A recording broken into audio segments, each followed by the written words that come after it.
Hello दोस्तों, एक बार फिर से स्वागत है आपका मेरे यूट्यूब चैनल आरएस नोट्स पर। और आशा करता हूं दोस्तों आप सब स्वस्थ होंगे, मस्त होंगे।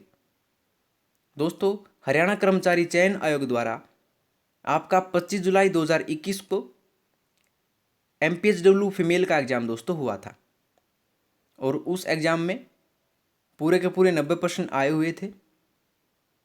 और इस वीडियो में आपको उन 90 प्रश्नों का विश्लेषण सहित उत्तर बताया जाएगा। दोस्तों, आप एक भी क्वेश्चन जो है मिस मत कीजिएगा। चाहे आप एमपीएचडब्ल्यू की तैयारी कर रहे हों या ना कर रहे हों, दोनों के लिए महत्वपूर्ण होगा दोस्तों, क्योंकि ये प्रश्न जो हैं बहुत ही महत्वपूर्ण हैं आगे आने वाले एग्जाम्स के लिए। तो आप एक भी क्वेश्चन मिस मत कीजिए, वीडियो अंत तक देखिए। तो आइए दोस्तों, बिना समय गवाए पहले प्रश्न से हम शुरू करते हैं। पहला प्रश्न है, पानीपत की तीसरी लड़ाई किसके बीच लड़ी गई थी? तो जो पानीपत की तीसरी लड़ाई है दोस्तों, वो लड़ी गई थी अहमद शाह अब्दाली और मराठाओं के बीच में। और कब लड़ी गई थी ये भी पूछा जा सकता है। ये लड़ी गई थी 14 जनवरी 1761 को दोस्तों। और इसमें अहमद शाह अब्दाली की विजय हुई थी और मराठा हारे थे, याद रखिएगा दोस्तों। दूसरा प्रश्न देखिए, किनमें से कौन से विटामिन मजबूत दांत और हड्डियां बनाने में योगदान देते हैं? तो ये विटामिन है दोस्तों, इसका नाम है विटामिन डी, जो कि मजबूत दांत और हड्डियां बनाने में योगदान देते हैं। ऑप्शन 20 का जवाब होगा। ठीक है। और विटामिन डी का अच्छा स्रोत कौन सा है दोस्तों, ये भी पूछा जा सकता है। ये है सूर्य का प्रकाश। आगे है तीसरा प्रश्न कि हरियाणा के निम्नलिखित में से कौन सा जिला चरखी दादरी के साथ अपनी सीमा साझा नहीं करता है? तो दोस्तों, चरखी दादरी के साथ अपनी सीमा साझा जो करता है वो है भिवानी, रोहतक और झज्जर। और जो नहीं करता है वो है हिसार दोस्तों। तो ऑप्शन 20 का जवाब होगा। हिसार जिला जो है वो चरखी दादरी के साथ अपनी सीमा साझा नहीं करता है। ठीक है। चौथा क्वेश्चन देखिए, 238 92 यूरेनियम, 235 92 यूरेनियम और खालिस्तान यूरेनियम के 3 समस्थानिक हैं।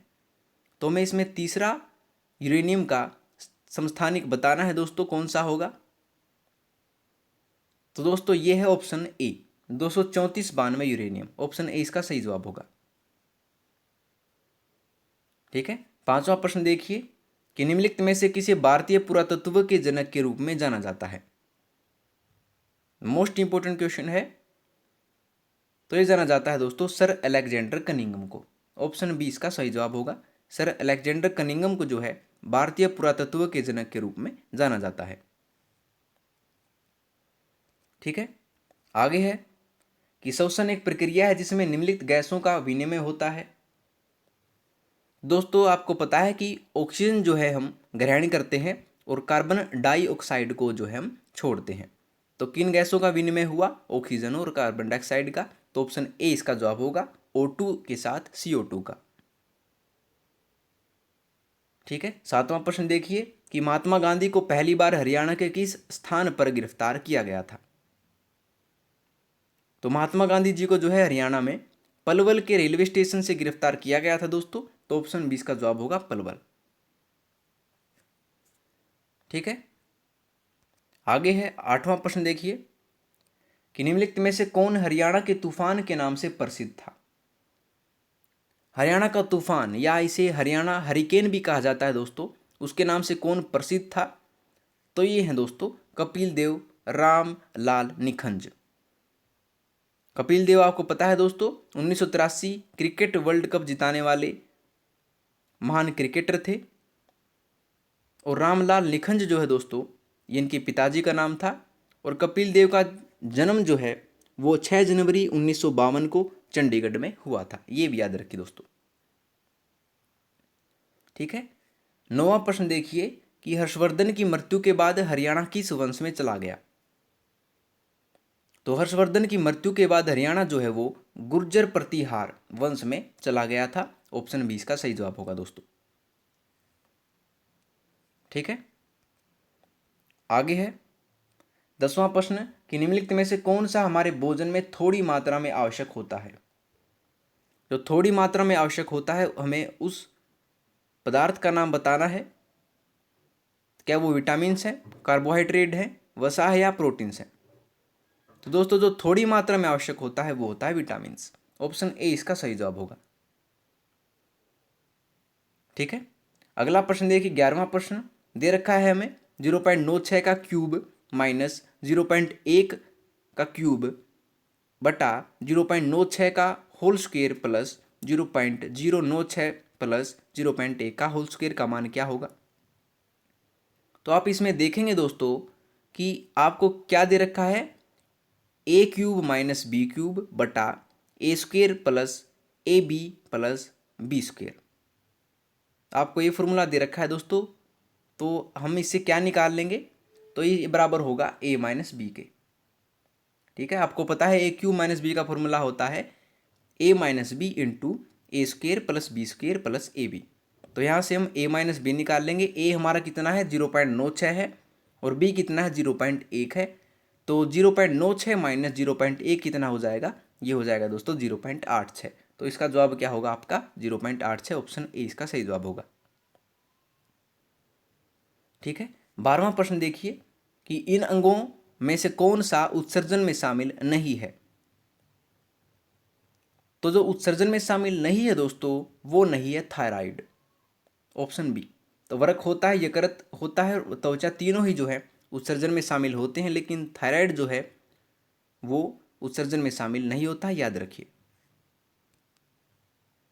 ठीक है, आगे प्रश्न, किनमें से सत्याकथन हमें चुनना है दोस्तों। सत्याकथन कौन सा है। ऑप्शन है आपके, भारत अतिपोषण और पोषण के दोहरे बार का सामना करता है। बी है, भारत केवल अल्पोषण के एकल बार का सामना करता है। सी है, भारत केवल अतिपोषण के एकल बार का सामना करता है। और डी है, भारत पर न तो अतिपोषण न ही अल्पोषण का बार है। तो दोस्तों इसमें आपका जवाब होगा ऑप्शन ए कि भारत अल्पोषण अतिपोषण के दोहरे बार का सामना करता है। ऑप्शन ए इसका जवाब होगा। भारत में दोस्तों अतिपोषण भी है और अल्पोषण भी है। ठीक है, आगे देखते हैं प्रश्न। 14वां प्रश्न देखिए, इनमें से कौन सा सूक्ष्म जीव दूध को दही में परिवर्तित करता है। तो दोस्तों ये करता है lactic acid bacteria. Option A इसका सही जवाब होगा। लैक्टिक एसिड बैक्टीरिया जो है वो दूध को दही में परिवर्तित करता है, याद रखिए। ठीक है, अगला है प्रश्न कि निम्नलिखित व्यवस्था का अध्ययन करें और नीचे दिए गए प्रश्न के उत्तर दें। हमें व्यवस्था दे रखी है दोस्तों पूरी की पूरी, पूछ क्या रखा है वो देखिए। यदि उक्त व्यवस्था से सभी ए को निकाल दिया जाए तो उक्त व्यवस्था की बाईं ओर से 11वां अक्षर निम्नलिखित में से कौन सा होगा।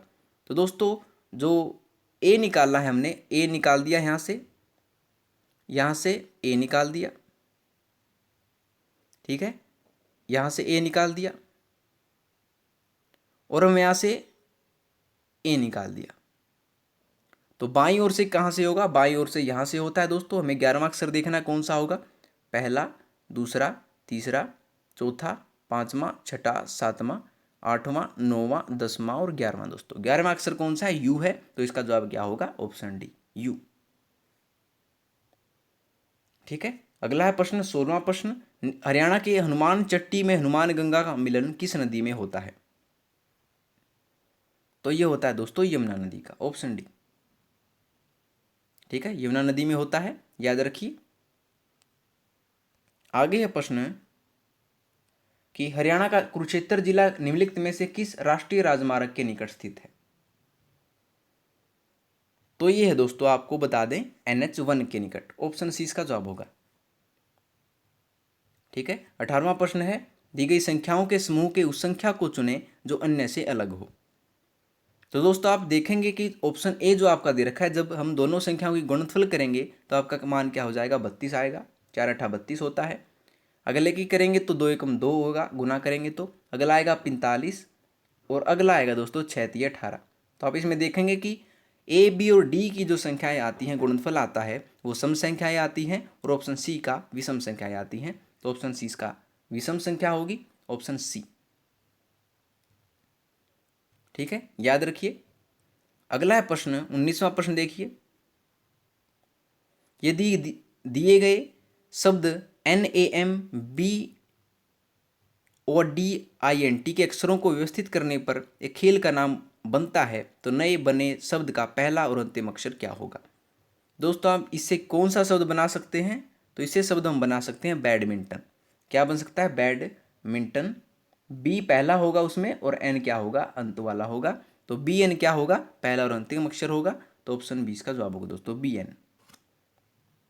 ठीक है, शब्द क्या बनेगा इससे? बैडमिंटन बनेगा। तो पहला अक्षर बी है और अंत वाला एन है। ठीक है दोस्तों, आगे वल्लथोल नारायण मेनन किस प्रकार की नृत्य कला के प्रसिद्ध कलाकार थे? तो दोस्तों ये थे कथकली के। ऑप्शन डी इसका सही जवाब है। ठीक है, 21वां प्रश्न देखिए कि पंडित श्री राम शर्मा ने हरियाणा के निम्नलिखित में से किस साप्ताहिक समाचार पत्र को प्रकाशित किया? तो ये किया था दोस्तों, याद रखिए, हरियाणा तिलक को। ऑप्शन 20 का जवाब होगा।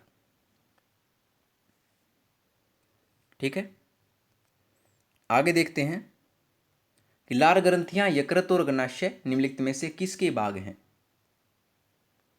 तो लार ग्रंथियां यकृत और अग्नाशय जो हैं दोस्तों वो पाचन ग्रंथियों के भाग हैं। ऑप्शन डी इसका जवाब होगा। ठीक है, क्या है ये पाचन ग्रंथियां होती है, लार ग्रंथियां यकृत और अग्नाशय, यानी कि जो पाचन में सहायता करती हों वो पाचन ग्रंथियां कहलाती हैं, याद रखिए। अगला प्रश्न है 23वां कि 1 वर्ष से कम आयु के नवजातों में प्रोटीन और कैलोरी की एक साथ कमी होना कहलाता है? तो ये कहलाता है दोस्तों क्वासियोरकर। ऑप्शन डी इसका सही जवाब होगा। ठीक है, 24वां प्रश्न देखिए कि मानव रक्त में कौन सी कोशिकाएं बहुतायत में मिलती हैं? तो मानव रक्त में जो कोशिकाएं होती हैं दोस्तों जो बहुत मात्रा में मिलती हैं वो है लाल रक्त कणिकाएं। ऑप्शन सी इसका जवाब होगा दोस्तों, RBC। ठीक है, आगे है कि पृथ्वीराज रासो किसने लिखा था? तो जो पृथ्वीराज रासो है दोस्तों वो लिखा था चंद बरदाई ने। ऑप्शन सी इसका जवाब होगा।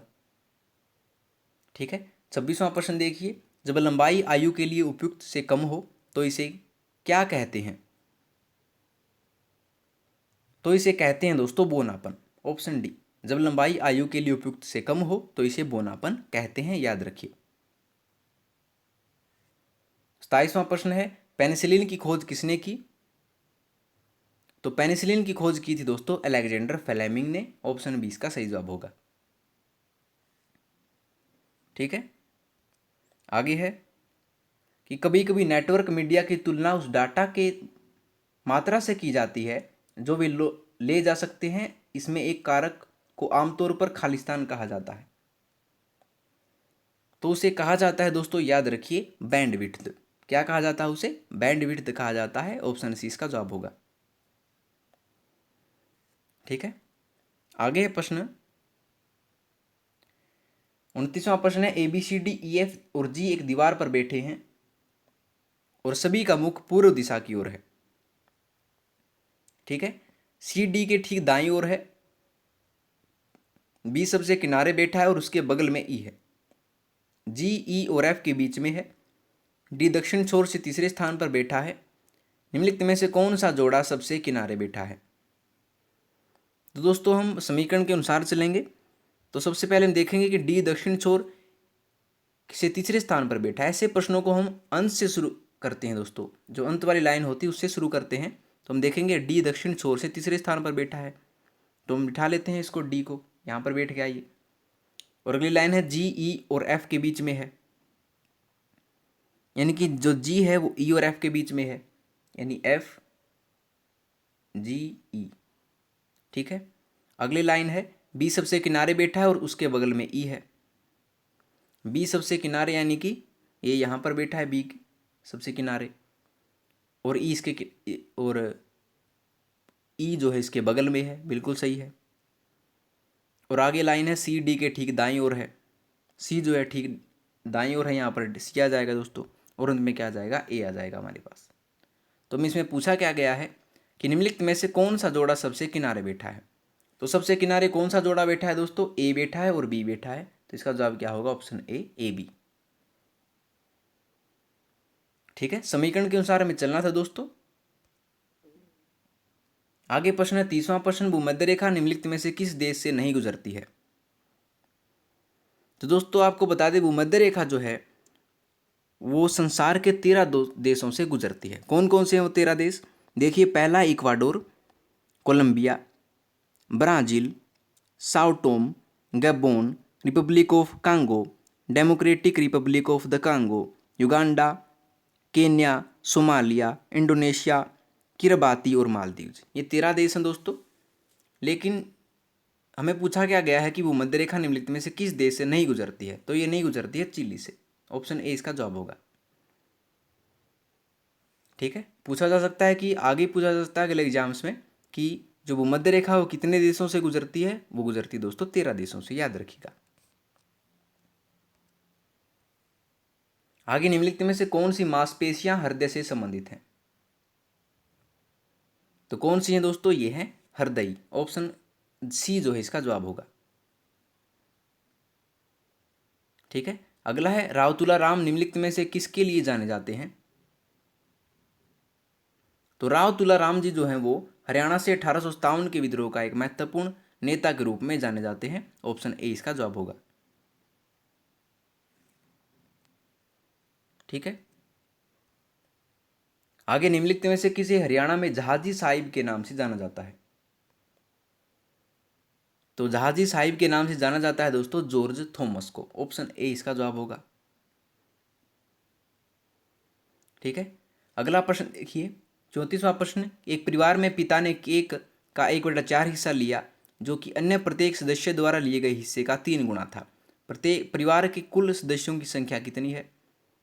तो मान लेते हैं हम पिता से अलग जो है परिवार वालों की संख्या एक्स है।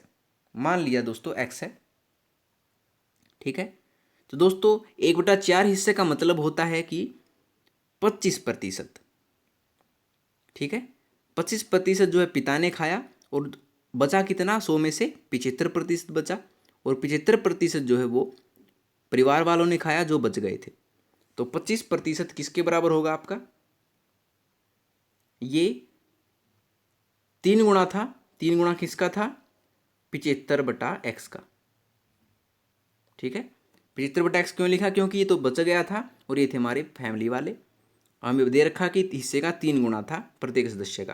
तो इससे हम एक्स की वैल्यू निकाल लेंगे। एक्स की वैल्यू जो हमारे पास आएगी वो आएगी 9 दोस्तों। तो उसके फैमिली वाले कितने हैं? 9 हैं।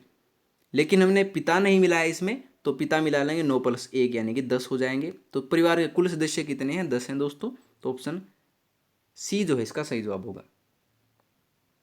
ठीक है, परिवार के कुल सदस्यों की संख्या है 10। आगे है कि मानव श्वसन तंत्र में नासिका कक्ष खालिस्तान में खुलते हैं। तो ये खुलते हैं दोस्तों ग्रसनी में। ऑप्शन सी इसका जवाब होगा। ठीक है, अगला प्रश्न है, निम्नलिखित में से कौन सी रक्त का थक्का जमने में शामिल है? तो कौन सा है? ये है दोस्तों प्लेटलेट्स। ये होते हैं प्लेटलेट्स जो कि रक्त का थक्का जमने में शामिल होते हैं। ऑप्शन डी इसका जवाब होगा। आगे है दोस्तों कि खालिस्तान वह है जिसे एक इलेक्ट्रॉनिक उपकरण के सर्किटरी में बनाया जाता है जो चुंबकीय डिस्क पर रहने वाले किसी पीसी की ऑपरेटिंग सिस्टम से अलग है। तो क्या है दोस्तों वो? तो ये है network operating system. Option A इसका जवाब होगा दोस्तों। ठीक है, अगला प्रश्न है 38वां कि प्रच्छन्न बुक निम्नलिखित में से किससे संदर्भित है? तो प्रच्छन्न बुक या हिडन हंगर जिसे कहा जाता है दोस्तों, ये सूक्ष्म पोषकों की कमी से संबंधित है। ऑप्शन सी इसका सही जवाब है। ठीक है दोस्तों, आगे देखते हैं कि जब आकृष्ट जल में जैव रासायनिक ऑक्सीजन मांग अधिक हो तो उसका अर्थ निम्नलिखित में से क्या होता है? तो उसका अर्थ होता है दोस्तों कि जो प्रदूषण संभावना है वो अधिक है। तो ऑप्शन सी इसका जवाब होगा। ठीक है, 40वां प्रश्न है कि अमाशय में भोजन कितनी देर के लिए रहता है? तो अमाशय में भोजन जो है आपको बता दें 4 से 5 घंटे के लिए रहता है दोस्तों। ऑप्शन बी इसका जवाब होगा। ठीक है, आगे है प्रश्न कि हरियाणा की सबसे पुरानी नहर कौन सी है। तो हरियाणा की सबसे पुरानी नहर है दोस्तों पश्चिमी और पूर्वी यमुना नहर। ऑप्शन सी इसका सही जवाब है। ठीक है। 42वां प्रश्न देखिए कि हरियाणा का निम्नलिखित में से कौन सा जिला राइस बाउल ऑफ हरियाणा के रूप में नहीं जाना जाता है। तो दोस्तों राइस बाउल ऑफ हरियाणा के रूप में जाने जाते हैं कैथल, कुरुक्षेत्र और करनाल, और जो नहीं जाना जाता है वो आपका ऑप्शन डी जींद दोस्तों। ठीक है। 43वां है कि हरियाणा के पहले राज्य कवि कौन है। तो हरियाणा के पहले राज्य कवि थे दोस्तों ये थे उदयभानु हंस। ऑप्शन डी इसका सही जवाब है। ठीक है दोस्तों, आगे देखते हैं कि दो संख्याओं का अंतर बड़ी संख्या का 20% है। यदि छोटी संख्या 20 है तो बड़ी संख्या क्या होगी। तो दोस्तों इसमें संख्याओं का अंतर दे रखा है जो बड़ी संख्या का 20% है। यदि छोटी संख्या 20 है तो बड़ी संख्या क्या होगी। तो इसका जवाब हम ऑप्शन से निकालेंगे दोस्तों। मान लेते हम वो बड़ी संख्या जो है 25 है। ठीक है, तो हम क्या करेंगे, इसमें करेंगे 25 माइनस 20। ठीक है, और बटा कर देंगे 25 दोस्तों, और गुना कर देंगे 100। अगर हमारा इससे जवाब 20% आता है तो हमारा जवाब यही है। तो 25 चौका 100, यहाँ से क्या बचा 5 बचा, तो 5 चौका 20 दोस्तों आ गया हमारा 20%। तो हमारा सिंपल सा जवाब क्या होगा 25 होगा। तो बड़ी संख्या क्या है दोस्तों 25 है। ठीक है, आगे 45वां प्रश्न देखिए कि हरियाणा के निम्नलिखित जिलों में से कौन सा जिला अपनी सीमा दिल्ली से साझा करता है। तो ये करता है दोस्तों, कौन सा जिला है, झज्जर जिला है। तो ऑप्शन 20 का जवाब होगा। ठीक है, आगे किसी चुंबकीय क्षेत्र में रखा गया किसी बंद सतह में शुद्ध चुंबकीय प्रवाह कितना होगा दोस्तों। तो ये होता है हमेशा दोस्तों 0। Option A. आगे 47वां प्रश्न, श्वसन के दौरान गैसों का विसरण निम्नलिखित में से किस में होता है। तो ये होता है दोस्तों एल्वियोलर परत में। ऑप्शन ए इसका जवाब होगा। ठीक है, आगे बढ़ते हैं कि हृदय द्वितीय परतीय बैग में सुरक्षित रहता है जिसे कहते हैं, इसको क्या कहते हैं दोस्तों। तो इसे कहते हैं दोस्तों पेरिकार्डियम। ऑप्शन ए इसका बिल्कुल सही जवाब है। 49वां प्रश्न देखिए, सौर संप्रेषण के खालिस्तान बाधा का प्रकार है। तो जो सौर होता है दोस्तों हमेशा क्या होता है, पर्यावरणीय बाधा का प्रकार होता है। ऑप्शन डी इसका सही जवाब होगा दोस्तों। 50वां प्रश्न देखिए कि राष्ट्रीय राजमार्ग 10 हरियाणा के निम्नलिखित में से किस जिले से नहीं गुजरता है। तो राष्ट्रीय राजमार्ग 10 जो है यानी NH10 जो है वो रोहतक से गुजरता है, हिसार से गुजरता है और सिरसा से गुजरता है, लेकिन यह जींद जिले से नहीं गुजरता है। तो ऑप्शन डी इसका जवाब होगा दोस्तों। ठीक है, आगे प्रश्न देखिए 51वां, यह सामान्य जुकाम खालिस्तान विषाणुओं द्वारा होता है। तो सामान्य जुकाम जो है वो राइनो वायरस विषाणुओं द्वारा होता है। ऑप्शन सी इसका जवाब होगा। ठीक है दोस्तों, 52वां प्रश्न है कि हरियाणा में नौरंगाबाद टीला किसके निकट स्थित है।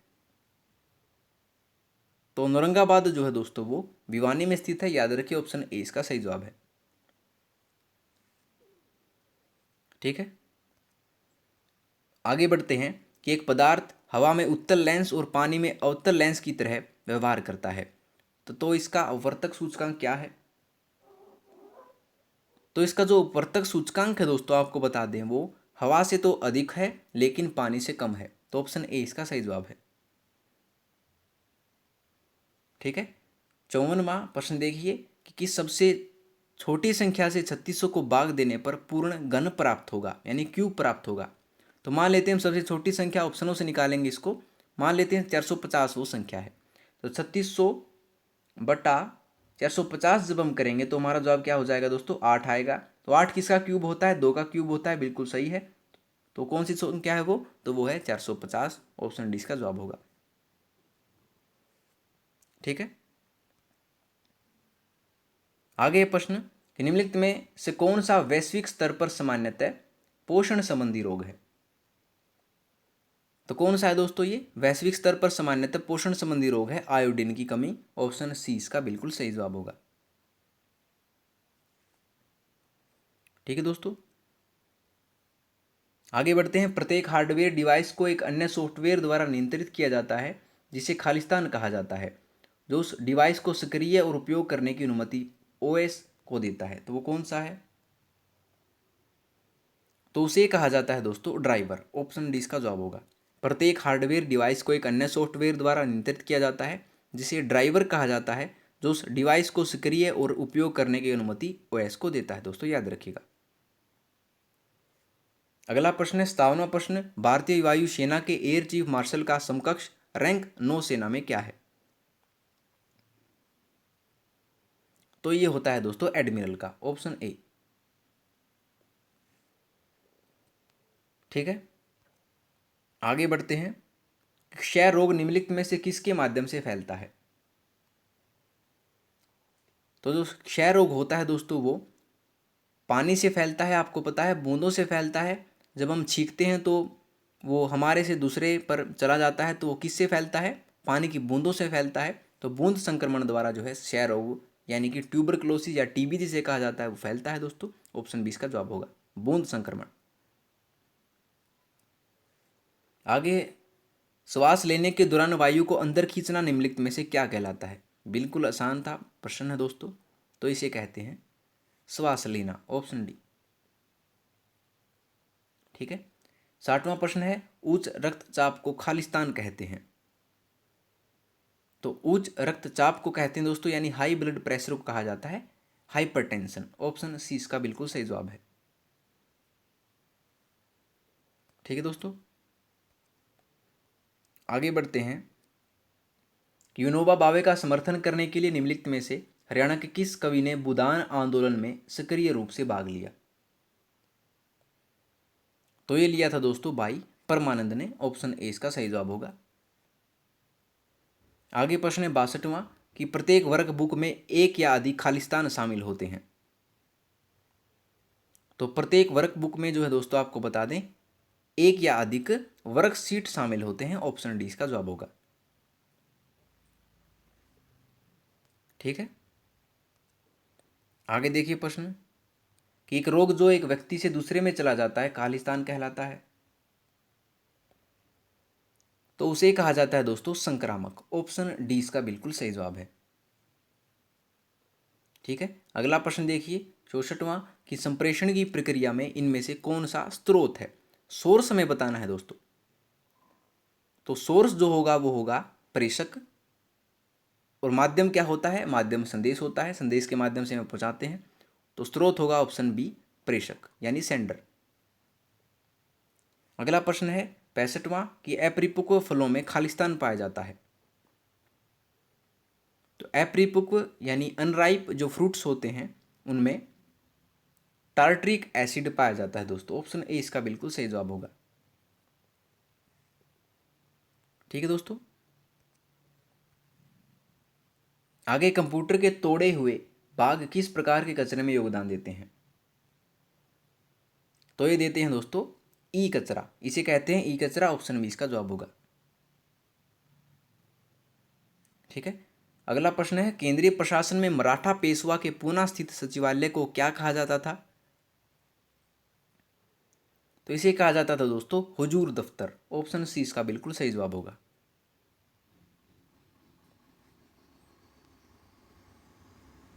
आगे प्रश्न है कि हरियाणा का सबसे उत्तरी जिला कौन सा है? तो हरियाणा का सबसे उत्तरी जिला है दोस्तों वो है, आपको बता दें, ये है पंचकुला। ऑप्शन डी इसका बिल्कुल सही जवाब होगा। ठीक है, आगे प्रश्न है 69वां कि हरियाणा में हिसार ए फिरोजा क्या है? तो हरियाणा में हिसार ए फिरोजा है दोस्तों एक किले का नाम। ऑप्शन सी बिल्कुल इसका सही जवाब होगा दोस्तों।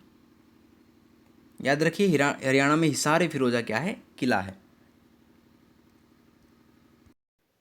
दोस्तों आपको बता दें कि हिसार ए फिरोजा का अर्थ ही होता है किला या दुर्ग।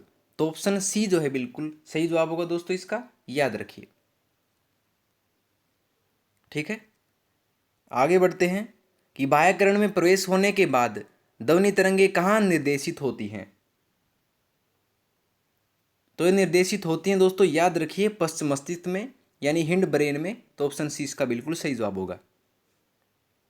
आगे प्रश्न है 71वां कि किस जिले को हरियाणा का हृदय कहा जाता है। तो हरियाणा का हृदय कहा जाता है दोस्तों हार्ट ऑफ हरियाणा, जींद को।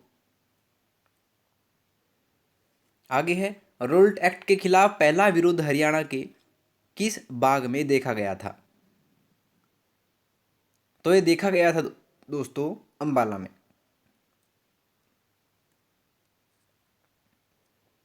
आगे है हड़प्पा स्थल कोट दीजी किस नदी के बाएं किनारे पर स्थित है।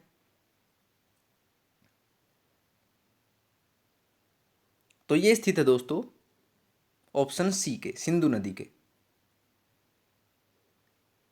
ठीक है, आगे 74वां अनुच्छेद 352 के तहत भारत में पहली बार आंतरिक आपातकाल की घोषणा कब की गई थी। तो दोस्तों आंतरिक आपातकाल की घोषणा जो की गई थी वो की गई थी 25 जून 1975 को। ये जो आपातकाल था 25 जून 1975 से लेकर के 21 मार्च 1977 तक 21 महीने का रहा था दोस्तों। और उस समय के तत्कालीन राष्ट्रपति थे फखरुद्दीन अली अहमद और तत्कालीन प्रधानमंत्री थी इंदिरा गांधी। दोस्तों ये भी याद रखिएगा। ठीक है, आगे निम्नलिखित में से कौन सा लाल रक्त कणिकाओं में उपस्थित लाल रंग का लोहदारी वर्णक है। तो ये है दोस्तों हीमोग्लोबिन, ऑप्शन ए इसका बिल्कुल सही जवाब है। आगे 76वां प्रश्न कि हृदय गति रुकने के संबंध में निम्नलिखित में से कौन सा कथन असत्य है। तो दोस्तों हृदय गति तब रुकती है जब हृदय रक्त को प्रभावी रूप से स्पंदित नहीं कर रहा होता। ये सही बात है, सत्य कथन है। इसे संकुलित हृदयघात भी कहते हैं, ये भी सही है। फेफड़ों का संकुलन इसका एक लक्षण है, ये भी सही है दोस्तों। इसे हृदयघात भी कहते हैं दोस्तों, ये कथन असत्य है। तो ऑप्शन डी इसका जवाब होगा, क्योंकि जो हार्ट फेलियर और कार्डियक अरेस्ट जो होता है बिल्कुल अलग अलग चीज़ें होती हैं। तो ऑप्शन डी इसका जवाब होगा दोस्तों, इसे हृदयघात भी कहते हैं, यह कथन असत्य है। आगे है कि आयोडीन की कमी सामान्यतः खालिस्तान के रूप में होती है। तो ये होती है दोस्तों गेंगा के रूप में, ऑप्शन ए। आगे 78वां इनमें से कौन सा रोग दूषित भोजन और जल से होता है। तो इस रोग का नाम है दोस्तों टाइफाइड, ऑप्शन बी इसका जवाब होगा। ठीक है, अगला है इनमें से कौन सा स्वास्थ्य शिक्षा से में दृश्य श्रव्य सहायक सामग्री का एक संयुक्त प्रकार है। तो ये है दोस्तों टेलीविजन, जिसमें हम चीज़ों को देख भी सकते हैं और सुन भी सकते हैं, वो है टेलीविजन दोस्तों। आगे प्रश्न कि स्वास्थ्य संप्रेषण का कौन सा रूप समूह उपागम का प्रयोग करता है। तो दोस्तों ये करता है सेमिनार, इसको कहते हैं सेमिनार, ऑप्शन डी इसका जवाब होगा। आगे हरियाणा में गेहूं का सबसे बड़ा उत्पादक जिला कौन सा है। तो गेहूं का सबसे बड़ा उत्पादक जिला हरियाणा का है दोस्तों सिरसा, ऑप्शन ए इसका बिल्कुल सही जवाब है। ठीक है, आगे बढ़ते हैं कि एक संक्रामक रोग से पीड़ित रोगियों को समुदाय के अन्य सदस्यों से अलग एक साफ वातावरण में रखा जाना चाहिए। नीचे दिए गए शब्दों में से कौन सा इस प्रक्रिया को व्याख्यायित करता है। तो इसे कहेंगे दोस्तों पृथक्करण या आइसोलेशन, ऑप्शन डी इसका जवाब होगा। ठीक है, आगे है प्रश्न इंग्लिश लैंग्वेज और हिंदी भाषा के। देखिए इंग्लिश लैंग्वेज के देखते हैं सबसे पहले। In each of the following questions an idiomatic expression proverb has been given followed by some alternatives, so choose the one which best expresses the meaning of the given idiom proverb। idiom proverb हमें दे रखी है दोस्तों, इसका सही अर्थ बताने वाले option को हमें चुनना है। 83वां प्रश्न टू गेट कोल्ड फिट, इसका अर्थ क्या है। तो इसका अर्थ होता है दोस्तों बहुत ज्यादा डर जाना, ऑप्शन बी इसका जवाब होगा टू बी अफ्रेड। 84वां है to throw dust in one's eye, इसका अर्थ क्या है। तो इसका अर्थ होता है दोस्तों धोखा देना, टू डिसीव, ऑप्शन डी इसका जवाब होगा। यानी कि किसी की आंखों में धूल झोंकना होता है धोखा देना। आगे filling the blank with a suitable word from among the alternatives given below it. 85वां प्रश्न है is desirous below blank visiting Italy. दोस्तों यहाँ पर हमें प्रीपोजिशन भरनी है, कौन सी आएगी? तो डिजायरस जहाँ पे आपको दिख जाए वहाँ पर प्रीपोजिशन लगती है दोस्तों of. He is desirous of visiting Italy. Option A इसका बिल्कुल सही जवाब है। अगला प्रश्न है इन each of the following question out of the given group of words choose the misspelled one. जिसकी स्पेलिंग गलत है दोस्तों वो हमें शब्द बताना है। तो इसमें स्पेलिंग जो गलत है वो है रिफरेंडम की। ऑप्शन सी इसका जवाब होगा। रिफरेंडर की जो स्पेलिंग होती है वो होती है दोस्तों REFERENDUM। ये स्पेलिंग होती है दोस्तों रिफरेंडम की। तो ऑप्शन सी इसका जवाब होगा। ये मिसस्पेल्ड है, स्पेलिंग गलत है। रिफरेंडम का अर्थ होता है दोस्तों जनमत संग्रह, ये भी याद रखिएगा। ठीक है, अब हम आते हैं दोस्तों हिंदी भाषा पर। 87वां प्रश्न देखिए, बद खालिस्तान का उपसर्ग है। तो बस बद जो है दोस्तों किस भाषा का उपसर्ग है? क्या वो संस्कृत है, उर्दू है, हिंदी या सभी सही है? तो दोस्तों आपने सुना होगा कभी ना कभी बदतमीज, बदसलूकी, इसमें बद उपसर्ग का प्रयोग हुआ है दोस्तों। तो ये उर्दू के शब्द होते हैं। तो ऑप्शन सी इसका बी इसका जवाब होगा उर्दू। बद जो है उर्दू का उपसर्ग है। अगला है निम्न में से कौन सा उपसर्ग का उदाहरण नहीं है? तो ये नहीं है दोस्तों पालनहार। ऑप्शन डी इसका जवाब होगा। ठीक है, और सभी में आपको दिखेंगे उपसर्ग दोस्तों, पालनहार में कोई भी उपसर्ग नहीं है। आगे है शिवा बावनी के रचनाकार कौन थे? तो शिवा बावनी के रचनाकार थे दोस्तों ये थे भूषण। ऑप्शन सी इसका जवाब होगा। आपको बता दें दोस्तों शिवा बावनी द्वारा भूषण द्वारा रचित 52 छंदों का काव्य है, जिसमें छत्रपति शिवाजी महाराज के शौर्य पराक्रम आदि का ओजपूर्ण वर्णन किया गया है दोस्तों, याद रखिएगा। अगला है 90वां प्रश्न कि द्वितीय व्यंजन का उदाहरण है। ऑप्शन आपके श्रम, त्रिशूल, प्रज्ञा, सम्मान। दोस्तों आपको बता दें द्वितीय व्यंजन वे होते हैं जिसमें एक वर्ण का अपने जैसे वर्ण के साथ आना द्वितीय व्यंजन कहलाता है। तो इसमें डबल जो व्यंजन आया है वो आया है सम्मान में। मैं आया है दोस्तों। तो ऑप्शन डी इसका जवाब होगा। द्वितीय व्यंजन का उदाहरण है सम्मान। ठीक है, तो लीजिए दोस्तों आपकी वीडियो होती है यहाँ पर कंप्लीट। अगर आपको इन 90 प्रश्नों में से किसी भी प्रश्न में कोई समस्या आती है दोस्तों तो आप कमेंट बॉक्स में मुझसे पूछ सकते हैं। हर एक कमेंट का रिप्लाई मैं ज़रूर करूँगा दोस्तों, ये मेरा प्रॉमिस आपसे। उससे भी आगे अगर कोई समस्या है तो डिस्क्रिप्शन बॉक्स में आपको जीमेल ID मिल जाएगी दोस्तों, वहाँ से भी आप क्वेश्चन पूछ सकते हैं। तो दोस्तों अगर आपको वीडियो पसंद आई हो तो वीडियो को लाइक, शेयर और कमेंट करके जरूर बता दीजिएगा, और आर्ट्स नोट चैनल को सब्सक्राइब कर लीजिए दोस्तों। तो मिलते हैं आपसे अगली वीडियो में नए रोचक प्रश्नों के साथ। तब तक के लिए धन्यवाद दोस्तों।